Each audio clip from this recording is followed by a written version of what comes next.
And you know what? I feel like that's going to favor Str8 Rippin, believe it or not, even though they're down in this situation.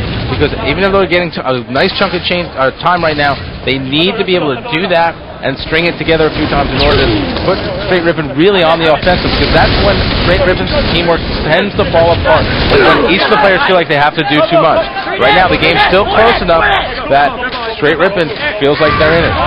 Well, let me talk a little bit about this kid we're watching right now. It's Lunchbox. He was holding the ball. He grabbed the sniper kill, top screen, held the ball for another 10 seconds, picked up 2 more kills, and grabbed the camo. He has really stepped it up, and when Lunchbox is on, just like last year on 5K, he is the team's best player. But his problem is his inconsistency and his lack of motivation at some points. He gets down on himself and brings the team down. But he seems to be able to shrug this off so far against Str8 Rippin, not allowing those first 2 games to get to his head. He is keeping his team in it, and check out the plays. He's chasing down Legit. Huge play by Legit. Nice job to toss off that ball, because everyone was set up at Blue Tower, but it looks like Instinct is going to regain control of that odd ball right away. Now talking a little bit about Str8 Rippin, these guys were in the exact same situation last night against Triggers Down in this game site. The game was within 20 seconds, and in the end, Str8 Rippin with about 1:30 locked it down, and at 40 seconds made it mathematically impossible for Triggers Down to come back. They're going to be looking to do that exact same thing, but they're going to have to stop Instinct at every opportunity. They cannot allow Instinct to get ahead of 30, 40 seconds.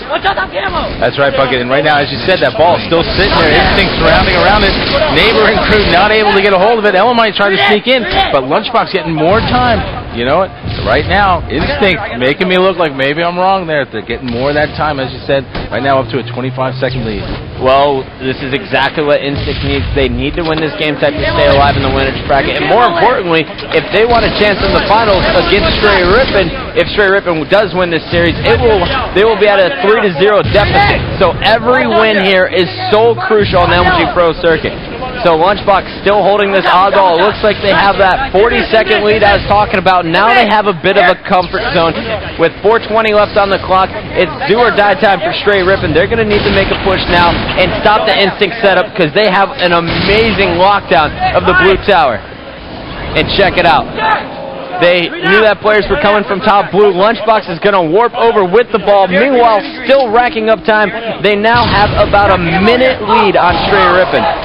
And Maxio is going to town with the sniper. I don't know who to watch, Maxio or Lunchbox. Lunchbox is playing so smart with his oddball, though. It feels like we're watching a lesson. Instinct really showing us something here. They could have gotten down themselves, but they refused. They stayed in the game. They kept it close. And now, an interesting play there, but I like it.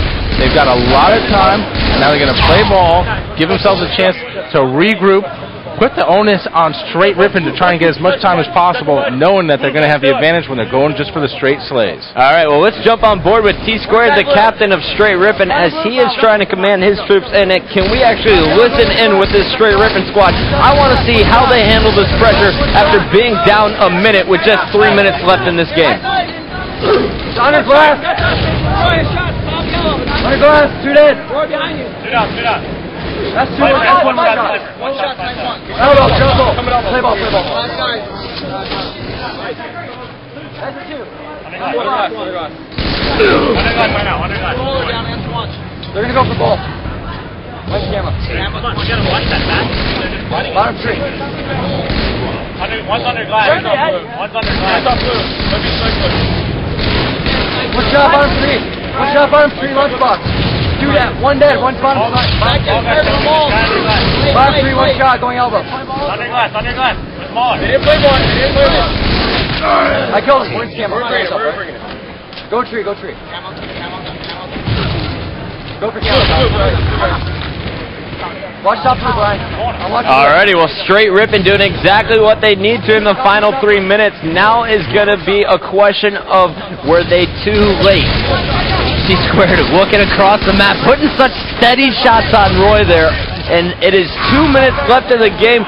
only trailing by 30 seconds to Str8 Rippin now, and Neighbor is holding onto this ball. Str8 Rippin really impressing me, Sundance. To be honest, when I first said listen in with these teams, I didn't think they could possibly do this. Well, that's the thing. Oh, a nice snipe there, taking out Neighbor. You know what? The great thing again was watching Neighbor run a route with the ball. Obviously, Instinct knew where he was, trying to get to him, but his teammates able to keep him at bay. Now he passes the ball off there. Good job, Legit, holding the ball. Yeah, Elamite is definitely on fire. He passed the ball off to Legit, knowing that his BR is super strong at the moment, and T-Squared is going to try and keep his team in it. He just got the first sniper, and he put a few shots on Roy, but Roy did the same. That is 4 down for Str8 Rippin. Let's jump on board with Snipe Down, who is going to try and send this one home.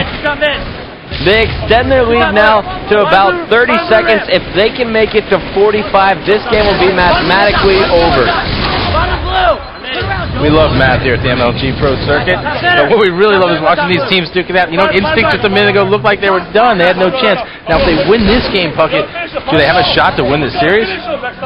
If Instinct wins this, they will definitely have the confidence going into Game 4, but it's on the pit. It's CTF pit, and that is one of Str8 Rippin's strongest game types, and by far their strongest map. So it's going to be up to Snipe Down and the rest of Instinct to make it happen, and they're going to have to score first on Str8 Rippin. All right, well, you said it now. As we said, when time starts to work against you, the match is now mathematically over, I believe. Yep. Now, Str8 Rippin going to sit there, going to discuss what they did wrong.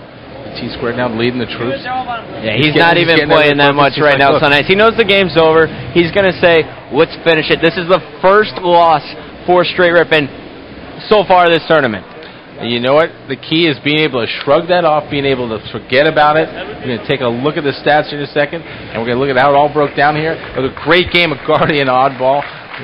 Instinct able to take that one. Str8 Rippin at the end there, working on the strategy for the next game, telling each other what they need to do. Now let's take a quick look at the stats here. We had Instinct on top. Lunchbox there. 109 seconds on the clock. 23 kills. 19 deaths. That's a positive 4. Huge game out of Lunchbox. I was so impressed by his play. Snipe Down, making things happen still. But Roy, most kills for his team's last game, most kills for his team this game. He is really stepping it up. These guys are going to have to continue the momentum going into Game 4 coming up next.